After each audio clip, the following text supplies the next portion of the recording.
Hello నేను మిస్సెస్లో ఆంధ్రప్రదేశ్లో జరిగినటువంటి కుంభకోణాల్లో అతిపెద్ద కుంభకోణం పౌర సరఫరాల శాఖలో జరిగింది. దానికి కర్త కర్మ క్రియగా ఐఏఎస్ ఆఫీసర్ వీరపాండ్యన్ వ్యవహరించారు అనేది ఆయన మీద ఉన్నటువంటి ఆరోపణలు. ఆయన కొంతమంది అనుయాయుల్ని ఉద్యోగులుగా పెట్టుకొని ఆయన ఐఏఎస్గా కాకుండా జగన్ జేపీఎస్గా వ్యవహరించారు అనేది ఆయన మీద ఉన్నటువంటి ప్రధానమైనటువంటి విమర్శ. ద్వారంపూడి చంద్రశేఖర్ రెడ్డి, ద్వారంపూడి వీరభద్రారెడ్డి వీళ్ళందరూ కలిసి ఆఫ్రికా దేశాలకు చేసినటువంటి బియ్యం స్మగ్లింగ్ లో కీలకమైనటువంటి పాత్రధారి వీరపాండ్యన్ అనేది ఆయన మీద తాజాగా వినిపిస్తున్నటువంటి ఆరోపణలు. అందుకే ఆయన్ని అక్కడి నుంచి బదిలీ చేశారు. అయినప్పటికీ ఆయన అక్కడి నుంచి రిలీవ్ కాకుండా అన్నింటినీ చక్కబెట్టేటువంటి ప్రయత్నం చేస్తున్నారు అనేది సచివాలయంలో జరుగుతున్నటువంటి చర్చ. ఇంతకీ ఈ వీరపాండ్యన్ ఎవరు? ఈ వీరపాండ్యన్కి ద్వారంపూడి చంద్రశేఖర్ రెడ్డికి అలాగే సివిల్ సప్లైలో జరిగినటువంటి స్మగ్లింగ్ కి సంబంధం ఏంటి అనే దాని మీద విశ్లేషించుకునేటువంటి ప్రయత్నం చేద్దాం. సో వీరపాండ్యన్ 2009 బ్యాచ్ సంబంధించినటువంటి ఐఏఎస్ ఆఫీసర్. ఈయన విధుల్ని నల్గొండ అసిస్టెంట్ కలెక్టర్గా ప్రారంభించాడు. తొలి పోస్టింగ్ నల్గొండలో వచ్చింది. యునైటెడ్ ఆంధ్రప్రదేశ్లో నల్గొండలో అసిస్టెంట్ కలెక్టర్గా తొలి పోస్టింగ్ ఆయనకు వచ్చింది. ఆ తర్వాత గూడూరు సబ్ కలెక్టర్గా, శ్రీకాకుళం జాయింట్ కలెక్టర్గా, సెర్ఫ్ అడిషనల్ సిఇఓగా విధులు నిర్వహించినటువంటి అనుభవం ఈ వీరపాండ్యానికి ఉంది. ఆయన 2015-2017 వరకు విజయవాడ మున్సిపల్ కార్పొరేషన్ కమిషనర్గా చేశారు. Chandrababu Naidu period Vijayawada municipal corporation commissioner అని అంటే కీలకమైనటువంటి పోస్టులోనే వీరపాండ్యన్ ఉన్నారు 2015 నుంచి 2017 వరకు కూడా. ఆ తర్వాత 2017 నుంచి 19 పీరియడ్లో అనంతపురం జిల్లా కలెక్టర్గా ఆయన పనిచేశారు. అది కూడా కీలకమైనటువంటి పోస్టు. అప్పట్లో చంద్రబాబు నాయుడు అభివృద్ధి దిశగా రాష్ట్రాన్ని పరుగులు పెట్టించేటువంటి సమయం అది. అక్కడ కియా మోటార్స్ అవన్నీ కూడా వచ్చినటువంటి హయాం ఇదంతా కూడా. అప్పుడు అనంతపురం జిల్లా కలెక్టర్గా వీరపాండ్యన్ ఉన్నారు. 2019-21 వరకు కర్నూలు జిల్లా కలెక్టర్గా. జగన్మోహన్ రెడ్డి 2019లో ముఖ్యమంత్రి అయ్యారు. ఆ తర్వాత కూడా వీరపాండ్యానికి ఏమాత్రం ప్రాధాన్యత తగ్గకుండా కీలకమైనటువంటి పోస్టులను జగన్మోహన్ రెడ్డి ఇస్తూ వచ్చారు. 2019 నుంచి 2021 వరకు కర్నూలు జిల్లా కలెక్టర్గా ఆయన విధులు నిర్వహించారు. 2021 నుంచి 2024 వరకు అంటే ఆల్మోస్ట్ ఇక జగన్మోహన్ రెడ్డి దిగిపోయేంత వరకు అధికారం నుంచి AP civil supplies corporation vice chairman గా, మేనేజింగ్ డైరెక్టర్ గా వ్యవహరించారు. కరెక్ట్ గా ఈ పీరియడ్ లోనే వీరపాండ్యన్ తన మధ్యలో ఉన్నటువంటి తన ఆలోచనలు బయటికి తీశారు. ఏ విధంగా పౌర సరఫరాల శాఖ బియ్యాన్ని స్మగ్లింగ్ చేయొచ్చు, ఏ విధంగా విదేశాలకి మళ్లించవచ్చు అనే దాని మీద జగన్మోహన్ రెడ్డి వీర విధేయులుగా జగన్మోహన్ రెడ్డి టీంకి సహకారం అందించారు అనేది ఆయన మీద ఉన్నటువంటి ప్రధానమైనటువంటి ఆరోపణ. So AP civil supplies corporation vice chairman managing director గా ఆయన చేసినటువంటి కార్యకలాపాలన్నీ కూడా విమర్శలకు దారితీస్తూ ఉన్నాయి. పైగా తొలి రోజుల్లో అక్కడ సివిల్ సప్లైస్ సంబంధించినటువంటి మినిస్టర్గా కొడాలి నాని ఉన్నారు. ఆ సమయంలో ఈయన లేరు కానీ బట్ ఆయనకు మంత్రి పదవి పోయేటువంటి చివరి రోజుల్లో మాత్రం వీరపాండ్యనే బాధ్యతలు స్వీకరించారు civil supplies corporation vice chairman అలాగే మేనేజింగ్ డైరెక్టర్గా. 2021-22లో వ్యవసాయ మార్కెటింగ్ శాఖ స్పెషల్ సెక్రటరీ అదనపు బాధ్యతలను కూడా నిర్వహించారు. ఈయన అడిషనల్ గా డ్యూటీస్ అడిషనల్ సెక్రటరీగా మార్కెటింగ్ శాఖ వ్యవసాయానికి కూడా నిర్వహించారు. 2023-24 వరకు సివిల్ సప్లైస్ డైరెక్టర్ గా అదనపు బాధ్యతలను నిర్వహించారు ఈయన. సో ఈయన కీలకమైనటువంటి పోస్టులను జగన్మోహన్ రెడ్డి హయాంలో నిర్వహించారు అని అంటే దాని వెనుక ఖచ్చితంగా అర్థం పరమార్థం అయితే ఉంటుంది. జగన్మోహన్ రెడ్డి దగ్గరకు తీశారు అని అంటే ఒక ఐఏఎస్ ని ఖచ్చితంగా కొన్ని కోట్ల రూపాయలకు సంబంధించినటువంటి ఆరోపణలు కుంభకోణం ఉండి ఉంటుంది అనేది ఇప్పుడు ఆంధ్రప్రదేశ్ ప్రజలు విశ్వసిస్తున్నటువంటి అంశం. కూటమి ప్రభుత్వం వచ్చాక అంటే తెలుగుదేశం పార్టీ, జనసేన, బీజేపీ కూటమి ప్రభుత్వం వచ్చిన తర్వాత వీరపాండ్యాన్ని సెర్ఫ్ సిఇఓగా బదిలీ చేశారు. జూలై 22న సెర్ఫ్ సిఇఓగా ఈయన్ని బదిలీ చేశారు. ఆ రోజు నుంచి కూడా ఈయన రిలీవ్ ఆర్డర్స్ తీసుకోకుండా సివిల్ సప్లైస్ లోనే కొనసాగుతూ ఉన్నారు. బట్ ఆయన సెర్ఫ్ సిఇఓగా బదిలీ అయ్యారు. బదిలీ అయినప్పటికీ కూడా ఆయన అక్కడి నుంచి కదలడం లేదు అనేది ఇప్పుడు ఒక పెద్ద చర్చనీయాంశంగా మారింది. జూలై 22 నుంచి ఆగస్టు 1వ తారీఖు ఇవాళ. అంటే 10 రోజుల నుంచి ఆయన అక్కడి నుంచి రిలీవ్ కావాలనేటువంటి ఆలోచన లేకుండా అక్కడే కొనసాగుతూ ఉన్నారు అనేది ఆయన మీద వస్తున్నటువంటి విమర్శలు. 3 ఏళ్లుగా పౌర సరఫరాల శాఖ ఎండీగా ఈయన ఉన్నాడు వీరపాండ్యన్. కంటిన్యూగా 3 years పాటు అక్కడ ఆయన పౌర సరఫరాల శాఖ సంస్థకు సంబంధించినటువంటి ఎండీగా ఉన్నారు వీరపాండ్యన్. ఆయన సహాయంలో అప్పులు కుప్పగా ఈ పౌర సరఫరాల సంస్థ మారిపోయింది. టోటల్ గా అప్పులు చేసేశారు, పౌర సరఫరాల శాఖలో మొత్తం అప్పులు కుప్పగా మార్చేశారు అని చెప్పి ఆయన మీద ఉన్నటువంటి అభిప్రాయం.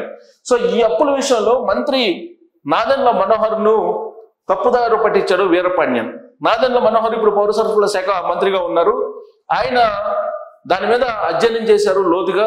చేసిన తర్వాత పౌర సరఫరాల శాఖలో అవినీతి జరిగింది, కుంభకోణం జరిగింది అనేటువంటి విషయాన్ని గ్రహించారు. కానీ వీరపాండ్యన్ మాత్రం ఆయనకి సరైనటువంటి సమాధానం ఇవ్వకుండా తప్పుదావ పట్టించారు అనేది ఆయన మీద ఉన్నటువంటి ప్రధానమైనటువంటి ఆరోపణ. ప్రస్తుతం సివిల్ సప్లై సంస్థ 42,000 కోట్ల రూపాయల అప్పుల్లో ఉంది. 42,000 కోట్ల రూపాయలు అప్పు ఉందంటే అది చిన్న మొత్తం కాదు. అసలు ఇంత అప్పు ఎందుకు చేశారు అనే దాని మీద ఇప్పుడు నాదెండ్ల మనోహర్ దాని మీద అధ్యయనం చేస్తున్నారు. అలాగే విచారణకు ఆదేశించేటువంటి ప్రయత్నం కూడా చేస్తున్నారు. 36,000 కోట్ల అప్పులే ఉన్నట్లు మంత్రికి నివేదిక ఇచ్చారు. సో సివిల్ సంస్థ మొత్తం అప్పులు 42,000 కోట్లు అయితే 36,000 కోట్ల అప్పులు ఉన్నట్లు మంత్రికి నివేదిక ఇవ్వడం జరిగింది. సివిల్ సప్లై సంస్థ మాజీ చైర్మన్ ద్వారంపూడి భాస్కర్ రెడ్డి తోటి వీరపాండ్యన్ కుమ్మక్క అయ్యారు అనేది ఆయన మీద ఉన్నటువంటి ఆరోపణ. సో వీరపాండ్యన్ ద్వారంపూడి భాస్కర్ రెడ్డి తోటి టైఅప్ అయ్యాడు, కుమ్మక్క అయిపోయాడు. Dwarampudi Bhaskar Reddy civil supply chairman గా ఉన్నారు. అప్పట్లో Jaganmohan Reddy civil supplies chairman గా ఈ భాస్కర్ రెడ్డిని నియమించారు. అక్కడే ద్వారంపూడి చంద్రశేఖర్ రెడ్డి కూడా ఉన్నారు. కాకినాడ పోర్ట్ నుంచి ఆఫ్రికా దేశాలకు బియ్యాన్ని స్మగ్లింగ్ చేస్తున్నారు అనేది ఆయన మీద వచ్చినటువంటి ఆరోపణ. అసెంబ్లీలో కూడా ద్వారంపూడి చంద్రశేఖర్ రెడ్డి చేస్తున్నటువంటి స్మగ్లింగ్ గురించి అనేక సందర్భాల్లో చర్చకు వచ్చింది. ఎగుమతులేమో బియ్యం, దిగుమతులేమో డ్రగ్స్ అనేటువంటి ఆరోపణని అసెంబ్లీ వేదికగానే ద్వారంపూడి చంద్రశేఖర్ రెడ్డిని టార్గెట్ గా చేసుకుని అప్పట్లో ప్రతిపక్షంగా ఉన్నటువంటి తెలుగుదేశం పార్టీ సభ్యులు చేసినటువంటి ప్రధానమైనటువంటి ఆరోపణ. సో అప్పటి నుంచి కాకినాడ ఎయిర్పోర్ట్ నుంచి బియ్యం ఎగుమతులు సివిల్ సప్లైస్ నుంచే వెళ్తూ ఉన్నాయి. సివిల్ సప్లైస్ సంబంధించిన రైస్ ని ఎగుమతి చేస్తూ ఆఫ్రికా దేశాలకి పెద్ద ఎత్తున కుంభకోణానికి పాల్పడ్డారనేది ద్వారంపూడి చంద్రశేఖర్ రెడ్డి మీద అలాగే ద్వారంపూడి భాస్కర్ రెడ్డి మీద ఉన్నటువంటి ఆరోపణలు. వీళ్ళిద్దరికీ సహకారం అందించింది వీరపాండ్యన్ అనేటువంటిది ఇప్పుడు వస్తున్నటువంటి ఆరోపణలు. సో ఆఫ్రికా దేశాలకు రేషన్ బియ్యాన్ని ఎగుమతికి సహకారం అందించాడు వీరపాండ్యన్. సహజంగా ఏంటంటే పొలిటికల్ లీడర్స్ ఇలాంటి స్మగ్లింగ్ కార్యక్రమాలకి కుంభకోణాలకి పాల్పడుతూ ఉంటే కనుక ఎగ్జిక్యూటివ్ లో ఉన్నటువంటి IAS ను అడ్డుకోవాలి. కానీ ఆ స్మగ్లింగ్ కి సహకరించాడు అనేది వీరపాండ్యన్ మీద ఉన్నటువంటి ప్రధానమైనటువంటి ఆరోపణ. సో అందుకే వీరపాండ్యన్ని వరుసగా 3 ఏళ్ల పాటు పౌర సరఫరాల శాఖ ఎండీగా కొనసాగించింది ఆ రోజు ఉన్నటువంటి జగన్మోహన్ రెడ్డి ప్రభుత్వం అనేది కూడా సచివాలయ వర్గాల్లో జరుగుతున్నటువంటి చర్చ. సో తెలుగుదేశం పార్టీ హయాంలో ఏటా సివిల్ సప్లైస్ కార్పొరేషన్ ద్వారా 60 లక్షల టన్నుల ధాన్యం కొనుగోలు చేసేవాళ్ళు. తెలుగుదేశం పార్టీ హయాం అంటే 2014 నుంచి 2019 వరకు సివిల్ సప్లైస్ కార్పొరేషన్ సుమారుగా 60 లక్షల టన్నుల ధాన్యాన్ని కొనుగోలు చేసేది. కానీ జగన్ పాలన వచ్చిన తర్వాత ఈ 60 లక్షల టన్నులు కాస్త 35 లక్షల టన్నులకు పడిపోయింది. అంటే 35 లక్షల టన్నులు మాత్రమే కొనుగోలు చేసింది సివిల్ సప్లైస్ కార్పొరేషన్.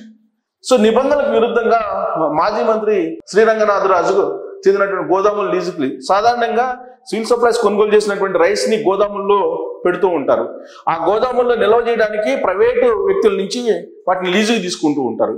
కానీ నిబంధనలకు విరుద్ధంగా శ్రీ రంగనాథరాజు మంత్రి, మాజీ మంత్రిగా అప్పట్లో జగన్మోహన్ రెడ్డి కేబినెట్ లో మంత్రి శ్రీ రంగనాథరాజుకు సంబంధించి గోదాములని లీజుకు తీసుకున్నారు. నిబంధనలకు విరుద్ధంగా కొన్ని గైడ్ లైన్స్ ఉంటాయి. ఆ గైడ్ లైన్స్ లోబడి మాత్రమే గోదాములని లీజుకు తీసుకోవాలి. కానీ వాటిని ధిక్కరించి ఆ గోదాముల లీజు తీసుకున్నారు వీరపాండ్యన్ అనేది ఆయన మీద ఉన్నటువంటి మొట్టమొదటి ఆరోపణ. ఇక రైస్ మిల్లర్ల సంఘం అధ్యక్షుడు ద్వారంపూడి వీరభద్రారెడ్డికి అనుకూలంగా నిర్ణయాలు. సో ద్వారంపూడి వీరభద్రారెడ్డి రైస్ మిల్లర్ల సంఘం అధ్యక్షుడిగా ఉన్నారు. ద్వారంపూడి భాస్కర్ రెడ్డి పౌర సరఫరాల శాఖ చైర్మన్ గా ఉన్నారు. ద్వారంపూడి చంద్రశేఖర్ రెడ్డి ఎమ్మెల్యేగా ఉన్నారు. సో రైస్ మిల్లర్ సంఘం అధ్యక్షుడిగా వీరభద్రారెడ్డి ఉన్నారు. వాళ్ళ బ్రదర్ భాస్కర్ రెడ్డి, వాళ్ళ బ్రదర్ చంద్రశేఖర్ రెడ్డి, వీళ్ళు ముగ్గురు కలిసి టోటల్ గా పౌర సరఫరాల శాఖలో కుంభకోణానికి పాల్పడ్డారు. అక్కడ బియ్యాన్ని మొత్తాన్ని కూడా ఆఫ్రికా దేశాలకి తరలించారు అనేది వాళ్ళ మీద ఉన్నటువంటి ఆరోపణలు. దానికి పూర్తి సహకారం అందించింది వీరపాండ్యన్ అనేది ఇప్పుడు వస్తున్నటువంటి ప్రధానమైనటువంటి ఆరోపణ. సో ధాన్యం నాణ్యత విషయంలో కూడా రైతులకు అన్యాయం చేసేలా ప్రమాణాలు నిర్ధారించారు. సాధారణంగా రైతుల నుంచి ధాన్యం కొనుగోలు చేయాలంటే కొన్ని ప్రమాణాలను నిర్దేశిస్తూ ఉంటారు. ఆ నిర్దేశించేటువంటి క్రమంలో ఐఏఎస్ చాలా కీలకం ఎవరున్నా సరే. బట్ ఐఏఎస్ స్థానంలో వీరపాండ్యన్ ఉన్నారు. ఈ వీరపాండ్యను రైతులకు అన్యాయం చేసేలాగా ప్రమాణాలు నిర్ణయించారు అనేది ఆయన మీద ఉన్నటువంటి మరొక ఆరోపణ. ఆయన్ని సివిల్ సప్లైస్ కార్పొరేషన్ ఎండి నుంచి బదిలీ చేసింది ఇటీవల కాలంలో ఇప్పుడున్నటువంటి ప్రభుత్వం. కానీ ఆ పోస్టును మాత్రం వీరపాండ్యన్ వదలలేకపోతూ ఉన్నారు. అంటే దానిలో ఉన్నటువంటి రహస్యం ఏంటి అనేది ప్రత్యేకంగా చెప్పవసరం లేదు, వివరించాల్సినటువంటి అవసరం లేదు. ఏదో ఉంటే తప్ప ఆ పోస్ట్ నుంచి రిలీవ్ కాకుండా అక్కడే అంటి పెట్టుకుంటారు. ఏమీ లేకపోతే ఈ పాటికి ఎప్పుడో ఆ పోస్ట్ నుంచి రిలీవ్ అయిపోయి ఆయన సర్ఫ్లో జాయిన్ కావాలి. జూలై 22వ తారీఖున బదిలీ ఉత్తర్వులు వస్తే ఇప్పటి వరకు కూడా ఆయన సివిల్ సప్లైస్ ఎండి పోస్ట్ ని వదలలేకపోతూ ఉన్నాడు. అక్రమాలు బయటకు రాకుండా సాక్ష్యాలు తారుమారు చేసేటువంటి ప్రయత్నం ఈ 10 రోజుల నుంచి చేస్తున్నారనేది వీరపాండ్యన్ మీద ఉన్నటువంటి ప్రధానమైనటువంటి ఆరోపణతో పాటు ఆయన గురించి సివిల్ సప్లైస్ లో జరుగుతున్నటువంటి చర్చ. సో వైసీపీకి సంబంధించినటువంటి యాజమాన్యాలు ఎవరైతే ఉంటారో మిల్లర్లు, వాళ్ళ బకాయిలు క్లియర్ చేయడానికి ఈ పోస్ట్ని వదలటం లేదు అని. అంటే ఆయన బదిలీ అయిన తర్వాత బదిలీ అయినటువంటి పీరియడ్ నుంచి ఇప్పటి వరకు కూడా ఆ రోజున మిల్లర్లకి కొంత బకాయిలు ఉన్నాయి. ఆ బకాయిలు చెల్లించడానికే ఈయన ఆ పోస్ట్లో ఉన్నారు. వైఎస్ఆర్ కాంగ్రెస్ పార్టీకి సంబంధించినటువంటి కొంతమంది మిల్లర్ల యాజమానులు ఉన్నారు. ఆ యాజమానులకి బకాయిలు చెల్లించే ప్రయత్నం చేస్తున్నాడు వీరపాండ్యన్. కింది స్థాయి ఉద్యోగుల్ని ఆదేశాలు జారీ చేసి అనేది కూడా ఇప్పుడు పౌర సరఫరా శాఖలో వినిపిస్తూ ఉంది.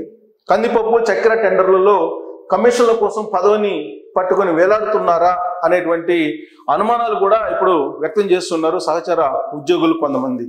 సో పౌర సరఫరాల శాఖలో కందిపప్పు కానీ చక్కెర కానీ ఇతర నిత్యావసర వస్తువులకు సంబంధించినటువంటి టెండర్లు జరుగుతూ ఉంటాయి.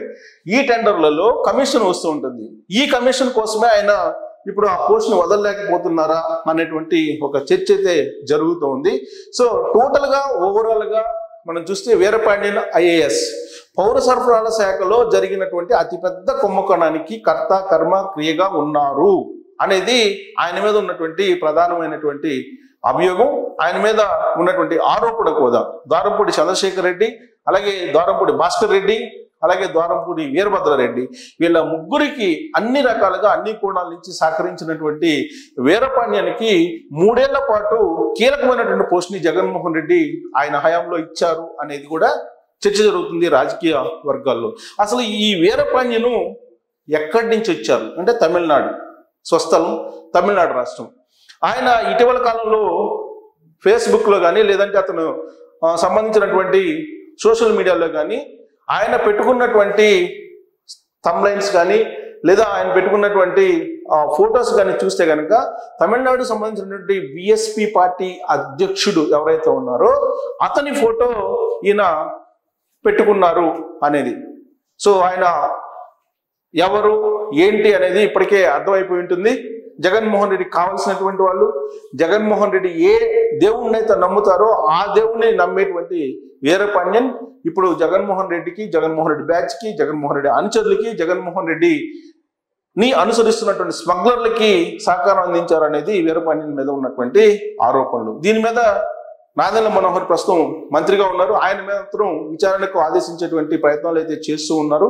సో విచారణకు ఆదేశిస్తే సివిల్ సప్లైస్ లో జరిగినటువంటి అతి పెద్ద కుంభకోణానికి ఎవరు కారణము అనేది బయటకు వచ్చేటువంటి అవకాశం ఉంది. సో వీరపాండ్యన్ గురించి తెలిసినటువంటి వాళ్ళు, సివిల్ సప్లైస్ కు సంబంధించినటువంటి వాళ్ళు వీరపాండ్యన్ ఏం చేశారు, కొడాలి నానికి సహకరించారా, ద్వారంపూడి ఫ్యామిలీకి సహకరించారా అనే దాని మీద కామెంట్ రూపంలో మీ అభిప్రాయం తెలియజేసి ఈ కుంభకోణానికి ఎవరిని బాధ్యం చేయాలి, 42,000 కోట్ల కుంభకోణం, దీనికి ఎవరిని బాధ్యం చేయాలి అనేది దాని మీద మీ అభిప్రాయం తెలియజేయచ్చు. Thank you very much.